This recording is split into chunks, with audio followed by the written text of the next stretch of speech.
Monsieur, bonsoir et bienvenue aux 19h de ce 8 février. À la une de l'actualité, le président de la République, Abdelmadjid Tebboune, a reçu une délégation de la FIFA apportant le trophée de la Coupe du Monde 2026 à laquelle prendra part la sélection algérienne de football.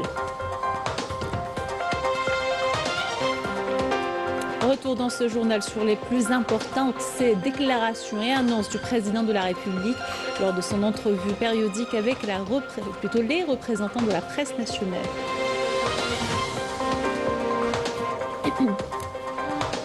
Commémoration des massacres de Sarri et de Sidi Youssef, le Premier ministre a co-présidé avec la chef du gouvernement tunisien la cérémonie officielle au poste frontière, lieu de la tuerie perpétrée par le colonisateur français en 1956.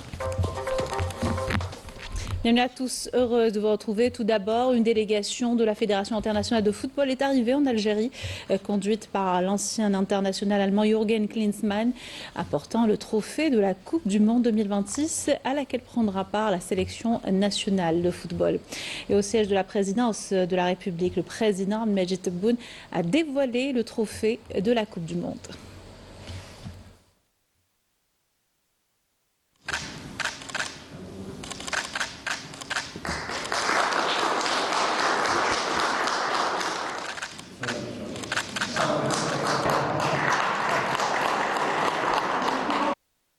Le président de la République, Abdelmadjid Tebboune, a reçu la délégation de la FIFA à sa tête, l'ancien international allemand Jürgen Klinsmann. Le président de la République a salué Walid Sadi, président de la Fédération algérienne de football, ministre des Sports. Il a également salué des membres de la délégation de la FIFA. Le chef de l'État a également salué l'ancien international Abdel Majer.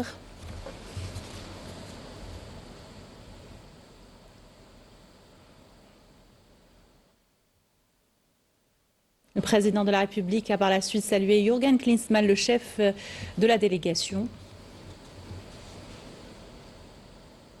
Le chef de l'État a salué en outre le sélectionneur national Vladimir Petković.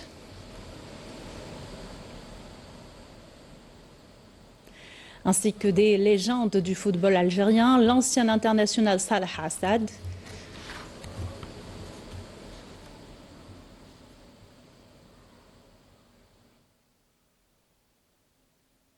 Lardal Belloumi également, ancien international de football.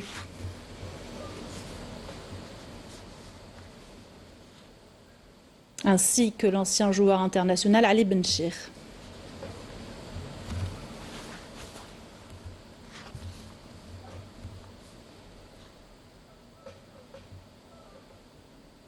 Le président de la République a également salué Mohamed Maouch, ancien joueur de l'équipe du FLN.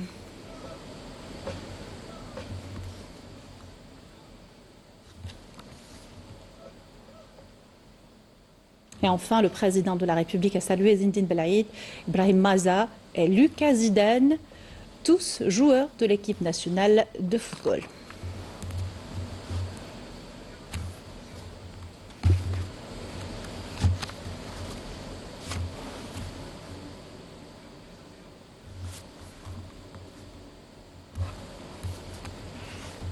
Le président de la République a posé par la suite pour une photo souvenir entouré des membres de la délégation de la FIFA, hôte de l'Algérie et porteuse du trophée de la Coupe du Monde 2026 aux cités des légendes du football algérien.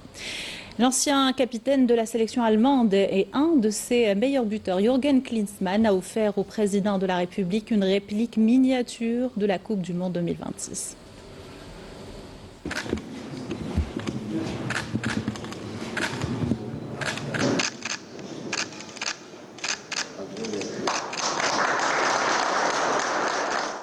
Le président de la République a échangé par la suite avec les membres de la délégation de la Fédération internationale de football.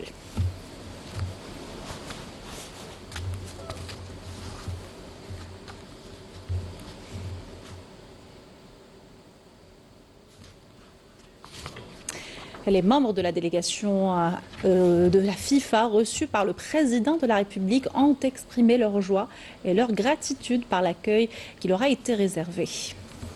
نشكر السيد الرئيس الجمهورية عبد المجيد تبون على هذه الدعوة. اللاعبين القدماء احنا موجودين هنا، وكأس العالم جت زارتنا في الجزائر، نتمنى ان شاء الله ولما لا نتمنى اليوم جاتنا ابقي لا كوب دي موند ان شاء الله، بوكو با تقعد في الجزائر نفوزوا بها ان شاء الله. سا ما في غابلي يعني ايامات تاعي كما كان يعني كل شاب يعني في زمان تاعنا يلعب بالكرة القدم ويعشق في كرة القدم، كان ينوم باش يلعب بين كوب دي موند. دونك اليوم رجعوني الايام تاعي اون ايتون جون، تما لو راف دو بارتيسيبي ان كوب دي موند. دونك بور لي جون تاع اليوم ان شاء الله نتمنوا لهم كل خير، وان شاء الله يديروا ما فضل ما درنا احنا ان شاء الله. Très bel événement et je suis très content pour rester ici et donner possibilité à tout le peuple pour partager avec nous cet événement. الحمد لله، نشكر رئيس الجمهورية على الاستقبال هذا. إن شاء الله نفرحوا الشعب تاعنا نروحوا أبعد حد ممكن في كأس العالم. الحمد لله، شفنا لي كوب، شفنا البريزيدون، سي ان بون بليزير، سي ان بون اونور يا عمي تبون، والحمد لله ان شاء الله نشوفوه في الكوب دي موند، ان شاء الله نديرو مليح، نبريباري مليح، والحمد لله. C'est un plaisir, c'est un honneur d'être là, pouvoir défendre son pays, surtout pour une Coupe du Monde. C'est pour un joueur de foot, c'est ce qu'il y a de mieux. Donc on est des compétiteurs et on va aller là-bas pour gagner tous les matchs. Le président de la République, Ahmed Tebboune, a accordé hier une entrevue périodique aux représentants de la presse nationale dans laquelle il a abordé de nombreuses questions nationales, régionales et internationales. Abordant le secteur minier en Algérie, le président de la République a affirmé que le projet de garage Bilatine d'Ouf Béchar constitue l'une des batailles menées par les grands hommes du pays, soulignant qu'il s'agit du point de départ d'un projet national. Je vous invite à l'écouter. قارج بيلة تندوف بشار، يعني صعب التعبير عنه، لأن هي معركة من المعارك اللي خاضوها عظماء هذه البلاد هذه، أنا في طريقهم إن شاء الله موافقين. لما نشوف التحاليل العالمية في كل القارات على هذا الحدث ربما يزيد يعطينا نظرة على أهمية أكثر من الشيء اللي كنا عاطينه احنا أهمية لهذا المشروع، أهمية بناء الوطن بإيمان وبرجال آمنوا مستقبل البلاد وحالين يضحيوا من أجله. Au volet social, le président de la République a évoqué la possibilité pour l'État de s'orienter vers l'application d'une nouvelle politique de soutien social à la fin de l'année en cours, début de l'année prochaine, en s'appuyant sur la numérisation. On l'écoute. مع الرقمنة تاع البلاد اليوم ممكن نصل إلى توجيه حقيقي تاع الدعم للطبقة اللي تحتاج الدعم. قبل ما كانش ممكن. الجزائر اليوم ما لازمش تضيع المكتسبات تاعها. باش ما نضيعش مكتسبات نفضل نخلي الامور واسعه حاليا احسن ما نضيقها ونصبح ربما نمس الناس اللي يحتاجوا الدعم واللي يحتاجوا كذا. الدراسات اللي تقوم بها الحكومه بشر. لو كان يحرموا غير 20 عائله من حقها يصنفوها في الصنف اللي ما تحتاج، تصبح ظلم إجحاف، تصبح تقصير سياسة وطنية تبنات على أسس أول نوفمبر 54 واللي دسترتها أنايا. أول مرة إعلان نوفمبر 54 يدخل في الدستور باش واحد ما يمس.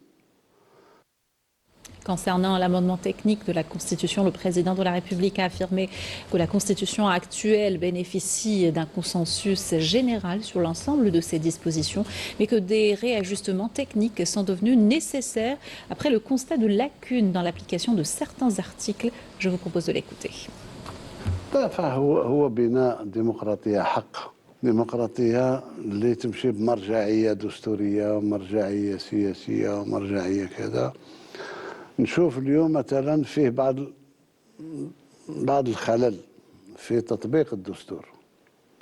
الدستور في حد ذاته إجماع بكل المواد تاعو مليح، ما في حتى بالعكس، جاب أمور جديدة مثل دستورة المجلس الأعلى للشباب، دستورة المجتمع المدني، دستورة إعلان نوفمبر إلى آخره إلى آخره. بصح خلى ثغرات في التطبيق، سميناها أمور تقنية، أمور تاع تطبيق الدستور. بالنسبة فيه كثير من في حوالي 12 تغيير مثل هذا القبيل. Le président de la République a également annoncé qu'il n'y aura pas de péage pour l'utilisation de l'autoroute Est-Ouest. On écoute ses explications. كدولة ناشئة ما الدخل القومي تاعنا يرتفع، أكيد الأجور ترتفع، أكيد الدخل الفردي يرتفع، ونفوتوا لمرحلة أخرى.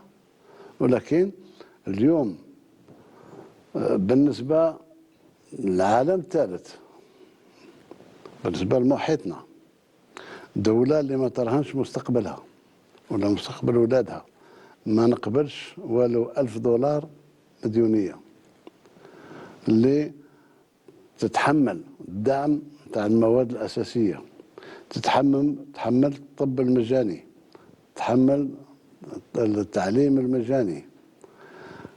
فيه نزاعات وكذا، وانا رافضها جملة وتفصيلا تاع باش ندير دي بوان دو بياج في الاوتوروت. هذه ما تكون الا يوم ما البلاد توصل لمستوى اخر. تبغي المستوى غير بالدفع تاع ما نديرهاش. Le président de la République a appelé, lors de cette entrevue, toutes les formations politiques à engager le dialogue après l'adoption du nouveau projet de loi sur les partis, lequel a été élaboré à leur demande. أنا قلت مادام فيه قانون أحزاب باش يفوت على مجلس الوطني الشعبي، يفوت على مجلس الأمة، وقانون هذا ثاني كذلك خطوة ديمقراطية وكل معترفين بها، على أساس أن القانون هذا تحرر مشاركة تاع الأحزاب نفسهم، لأن القانون كان طالب منهم. درنا قانون من الأحزاب بيان سور. نهار اللي القانون يفوت وهما يعاودوا المؤتمرات نتاعهم، يعاودوا يعني الوجه الجديد نتاع أحزابهم على حساب القانون، مرحبا بك في الحوار. Le président de la République a réaffirmé que la liberté de la presse est garantie par la Constitution en respectant ses règles. La critique n'est pas synonyme de destruction, a-t-il déclaré. On l'écoute. ما في كاع الصحفيين انشر على روحك بشرط انك تتحقق باللي الملف اللي عندك صحيح، لان اليوم رانا في عهد نجم تزور على اي واحد وثائق، نجم تزور حتى الصوت نتاعو تزوره، ما كاينش مشكل. مهم لما تكون عندك نتايا في قمة الهرم تاع الدولة، الناس ماشيين معاك، أنا نقول لك انتقد واعطي رايك، ولكن ما تعطيش رايك باش تكسر عمدا. انت عارف الكلام اللي تقول فيه مش صح، ولا تتخبى وراء حرية التعبير باش تكسر، كما البعض بغاو يكسروا هذه المشاريع الجوهرية تاع البلاد. هذه ما نقبلوش حنا. Le chef de l'État a abordé les mesures de régularisation pour les jeunes Algériens établis à l'étranger en situation précaire ou irrégulière, appelant les jeunes à revenir au pays et à adhérer au projet de développement en cours. الجزائري اللي عايشين في الخارج غلط ما يجيش يغرق روحه في غلطات، لأن منين يبقى في الخارج أمور واضحة، ما يقدرش يعيش في الخارج إلا ما رضاوش عليه المخابرات تاع ديك البلاد، ولا ما رضاوش عليه لا مافيا تاع ديك البلاد، يوكلوه ويشربوه ويخدموه ضد بلاده في غالب الأحيان، وغدوة يصبح مورط في أمور لا تغفر ويغربوه نهائيا. قلنا هاد الناس باش ما تكونش انت لعبة بين أيادي الإجرام والناس اللي معولين والناس اللي هم يخلصوا أموال على ظهرك، قد ما يجندوا قد ما يدفعوا عليهم المخابرات. ادخل لبلادك، اليوم لا راك شاب عندك لي ستارت اب، عندك لا بي ام اي بي، عندك الامكانيات تاع منحه البطاله، عندك بالاقل تشوف الوالدين تاعك. Le président de la République est revenu sur l'activité diplomatique d'envergure menée par l'Algérie avec de nombreux pays frères et amis, assurant qu'il s'agit de relations exceptionnelles à l'image de celles liant l'Algérie et les États-Unis et d'autres grands pays dans le cadre d'une grande entente. Je vous invite à l'écouter. Avec les États-Unis, dont nous sommes contents, ils sont contents de nos relations aussi, avec toutes les puissances, hein, pas avec uniquement la... J'ai reçu des félicitations de Xi Jinping, j'ai reçu des appels de président Poutine, etc. C'est bizarre avec les grands, on s'entend. Voilà pour ces extraits de l'entrevue périodique du président de la République avec la presse nationale. Dans l'actualité également, commémoration ce 8 février du 68e anniversaire des massacres de Sariyat Sidi Youssef, un symbole de la lutte des deux peuples frères algériens et tunisiens contre le colonisateur français. Et à l'occasion, le Premier ministre Sefir Eliyev, mandaté par le président de la République, a co-présidé en compagnie de la chef du gouvernement tunisien, Sarah Zafrani Zanzri, la cérémonie de commémoration au poste frontalier de Sariyat Sidi Youssef en Tunisie. Le Premier ministre a eu des entretiens avec son homologue tunisienne, durant lesquels les deux parties ont salué la profondeur des relations historiques et fraternelles liant les deux pays frères. Cette cérémonie reflète la volonté des dirigeants des deux pays de renforcer les liens de fraternité et de solidarité entre les peuples algériens et tunisiens et en application de leurs orientations visant à préserver la mémoire commune. Elle reflète également l'histoire et le destin commun des deux pays, des deux peuples et réaffirme la solidité des liens en préservant les legs des aïeux. Et le Premier ministre, en compagnie de son homologue tunisienne, a posé une gerbe de fleurs devant la stèle commémorative des martyrs de Sariyat Sidi Youssef et a récité la Fatiha du Saint-Coran à leur mémoire, un massacre perpétré par l'armée d'occupation française où les saints algériens et tunisiens se sont entremêlés sur une même terre, démontrant que les frontières n'ont jamais été une barrière devant la solidarité et la lutte commune de deux peuples frères.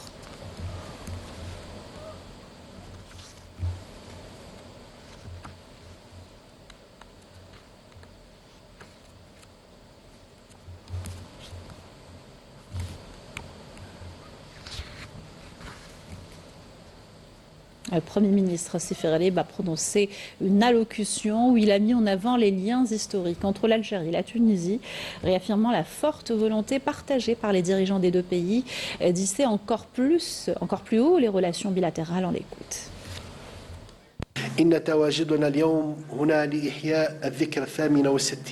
Notre présence ici aujourd'hui à l'occasion de la commémoration du 68e anniversaire des massacres de Sariyat Sidi Youssef constitue une occasion importante pour tirer les leçons du passé et raviver les motivations afin de préserver une histoire forgée par le combat et le sacrifice et renforcer les relations de coopération bilatérale unissant nos deux pays frères.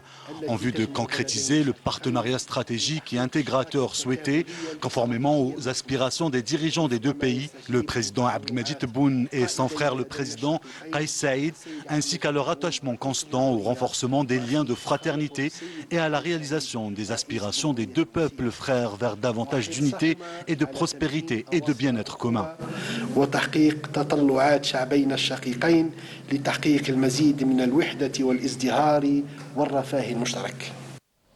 De son côté, la chef du gouvernement tunisien a souligné les relations enracinées entre les deux pays frères, insistant sur la volonté des dirigeants des deux pays à renforcer la coopération bilatérale. Je vous invite à l'écouter. Cette commémoration incarne la profondeur des liens fraternels et historiques entre les deux pays, enracinés dans la mémoire collective des deux peuples. Elle constitue également un hommage fidèle au sacrifice des martyrs tombés en défense de la liberté, de la dignité et de l'indépendance, ainsi qu'un message renouvelé adressé aux générations successives, affirmant que le sang mêlé des Tunisiens et des Algériens versé sur cette terre sacrée a scellé une relation exceptionnelle entre deux peuples ayant vécu une même épopée de lutte, partagé les souffrances du combat commun et les espoirs de libération et affronter le colonialisme à l'unisson en un seul front.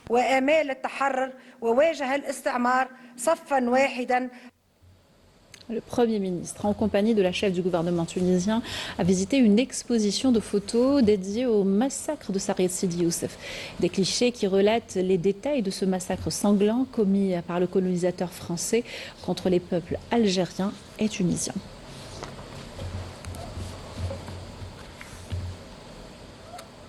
Le Premier ministre Sifir El Yaba a insisté sur l'importance d'intensifier les efforts afin de renforcer les liens entre les institutions en charge de la jeunesse des deux côtés de la frontière et soutenir le développement durable et la complémentarité scientifique et des connaissances dans ces zones. Je vous propose de l'écouter. Fidèles au devoir de loyauté envers nos valeureux chouhada tombés lors de ces événements, nous sommes appelés à renouveler notre engagement afin de poursuivre résolument notre marche vers l'ouverture de nouvelles perspectives pour notre jeunesse, notamment celle des régions frontalières, pour lui permettre de réaliser ses rêves et de transformer ses frontières communes en véritables pôles de travail, de développement et de bien-être. La concrétisation de cet engagement exige un renforcement des efforts visant à consolider les passerelles de communication entre les institutions concernées par la jeunesse des deux côtés de la frontière. À cet égard, je ne saurais manquer de saluer les résultats du Forum des universités frontalières algéro-tunisiennes 5+5 dans les travaux emportés sur la connaissance et l'innovation dans un contexte de compétitivité économique considérés comme des leviers essentiels devant structurer nos efforts communs pour soutenir le développement durable et renforcer l'intégration scientifique dans l'espace frontalier entre les deux pays. Et la commémoration d'événements tels que le massacre de Sarid Sidi Youssef, ô combien douloureux, est primordial pour le travail de mémoire, pour que nul n'oublie que l'histoire de nos aïeux reste et devienne une leçon pour les générations à venir. C'est ce qui est ressorti du colloque historique organisé en collaboration entre l'EPTV et l'Université Alger 3. L'événement s'est tenu en présence du ministre de la Communication, le directeur général de l'EPTV, le président directeur général de la télévision tunisienne, le directeur général de la radio nationale, et la présidente directrice générale de la radio tunisienne. Fadia Amarni pour les détails. Le bombardement par l'aviation française du village tunisien de Sarid Sidi Youssef le 8 février 1958 marque l'une des pages les plus sombres de l'histoire du combat anticolonial.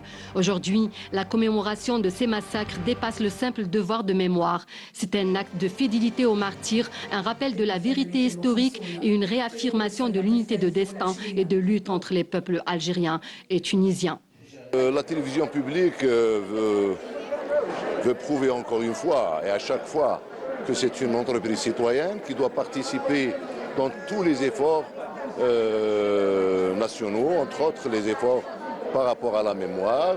Donc on a prévu cette initiative pour dire à l'opinion publique en Algérie, en Tunisie et partout ailleurs que la relation entre la Tunisie et l'Algérie, c'est une relation qui dépasse tous les intérêts matériels chez eux, je veux dire, les intérêts commerciaux, économiques, politiques, diplomatiques. Non, c'est une relation qui a été scellée par le sang. Revenir sur ces dates de mémoire, c'est lutter contre l'oubli, c'est raffermir les relations tuniso-algériennes, c'est rafraîchir la mémoire, c'est donner aux jeunes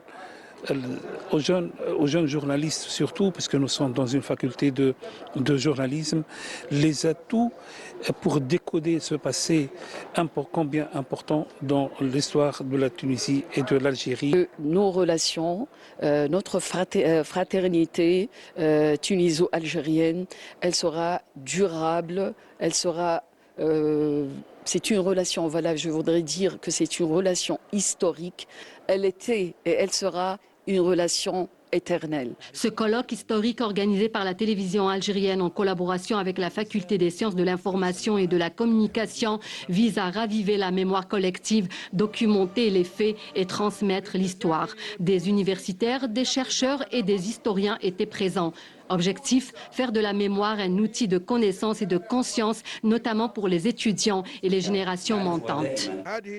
Le sang commun qui a été versé a renforcé les liens de fraternité, de même que les relations entre l'Algérie et la Tunisie pour en faire une base solide. Cette conférence est très intéressante car nous avons beaucoup appris sur l'histoire de l'Algérie, surtout Saqiet Sidi Youssef. Les événements de Saqiet Sidi Youssef ont permis de renforcer les relations avec nos frères tunisiens. Transmettre l'histoire de Saqiet Sidi Youssef, c'est préserver la vérité face à l'oubli et à la falsification. C'est aussi rappeler qu'une jeunesse enracinée dans son passé est mieux armée pour construire l'avenir. Et cette information en marge des travaux de la réunion du Caire des présidents des cours suprêmes et cours constitutionnelles africaines. La présidente de la Cour constitutionnelle, Leïla Aslaoui, a rencontré la vice-présidente du Conseil constitutionnel sénégalais, Amina Tadiat. Les deux parties ont discuté des opportunités de partenariat et d'échange d'expériences. Coopération algéro-japonaise dans le domaine de la pêche. Un atelier a été organisé ce dimanche, marquant la fin de 2 années de collaboration dans la gestion des fonds marins. Il s'agit d'adopter une co-gestion durable et responsable pour sauvegarder des fonds, plutôt nos fonds, nous dit Naïma Louali. Des années d'une intense collaboration entre l'Agence japonaise de coopération internationale et la Direction générale de la pêche et de l'aquaculture, un atelier final a sanctionné les résultats de cette collaboration féconde en matière de ressources halieutiques et des conditions de travail de la communauté des pêcheurs. Cet atelier intervient à la clôture d'un projet d'envoi de l'expert japonais qui a commencé en 2023 et achevé en 2026. Le thème concerne la co-gestion des pêcheries artisanales, c'est-à-dire la co-gestion, c'est basé sur la participation de tous les acteurs au niveau central et local des administrations. J'ai travaillé pendant 12 ans avec les homologues algériens au niveau ministère de l'Agriculture et de la Pêche, et DPA de chaque wilaya, 4 wilayas, Oran, Tijouzou, Skikda et Tipaza. L'objectif, c'est l'renforcement de capacité concernant la co-gestion de pêcherie artisanale. Nous avons transféré en technique, expérience d'installation de récifs artificiels en béton. Dans un premier temps, cette coopération s'est concrétisée par la création prometteuse d'un récif artificiel de 10 hectares dans la région de Bousfal près d'Oran, et ce, dans le but de contrer la dégradation des fonds marins, soutenir la pêche artisanale et bien sûr protéger la faune et la flore marine. Un atelier d'identifier le besoin notre besoin en matière d'une pêche durable. Voilà. Comment une pêche durable? Ça rentre dans le cadre de la coopération algéro-japonaise. Les récifs artificiels, ce sont des habitats pour les poissons, pour la ressource biologique au niveau de cette zone. Pourquoi c'est des abris?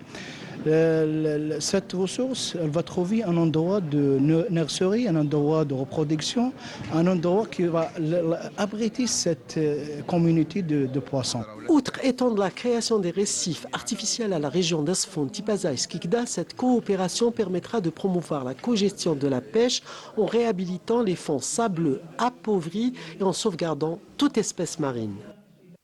Direction Montpellier en France, où viennent de se terminer les escales culturelles algériennes organisées par le consulat général de la ville. Une vingtaine d'artisans venus des 4 coins de l'Algérie ont exposé leurs produits et présenté leur savoir-faire au public local. La richesse des traditions algériennes et une partie du patrimoine diversifié était à l'honneur durant 4 jours. Raphaël Labloche. La dernière journée des escales culturelles algériennes était pour le moins intense. Ni la météo ou bien la distance n'ont pu décourager les nombreuses familles issues de la communauté nationale à l'étranger à faire le déplacement au consulat d'Algérie à Montpellier. Rien à dire, 10 sur 10. Il manque que Zita Zmour, il faut le ramener. Allez, merci. On a visité tout, on a découvert certaines choses typiquement algériennes. Donc c'est ça qui est le plus important. On s'est régalé. Je remercie le consulat d'Algérie de nous avoir fait cet événement.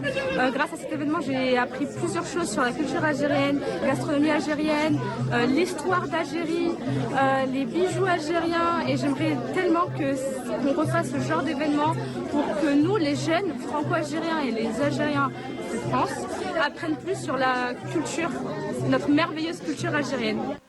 Et ce sont justement des ambassadeurs d'un savoir-faire ancestral qui ont fait le déplacement jusqu'à Montpellier.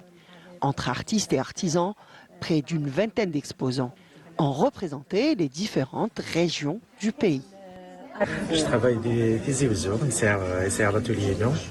Pour la troisième ou la quatrième fois que je participe à la Guinée. Alors ça c'est Nougat de Tlemcen. C'est depuis 1950, c'est une Nougat familial, celui-là. C'est de père en fils. Et nous c'est la troisième génération.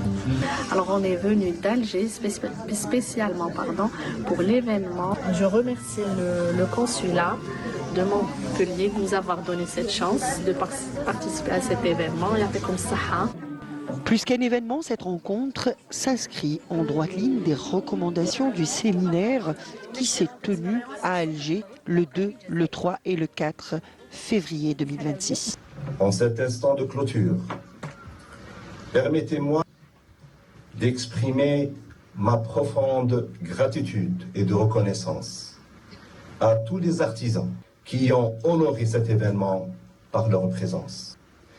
À travers des expositions, des rencontres, ainsi que des expressions artistiques, a été voulu comme un espace d'échange et de dialogue culturel, favorisant le rapprochement des peuples et la transmission des valeurs d'ouverture, de mémoire et de partage. Et à propos de partage, durant ces quelques jours, les membres de la communauté ont préparé et proposé à la dégustation des plats de leur région respective.